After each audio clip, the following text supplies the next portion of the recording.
Hello everyone, this is Shivaram Santoshkumar. I am from Hyderabad, Telangana. I am graduated in BTech ECE.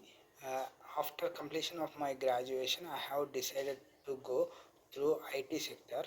Then I come to know e-vision technology with my friend.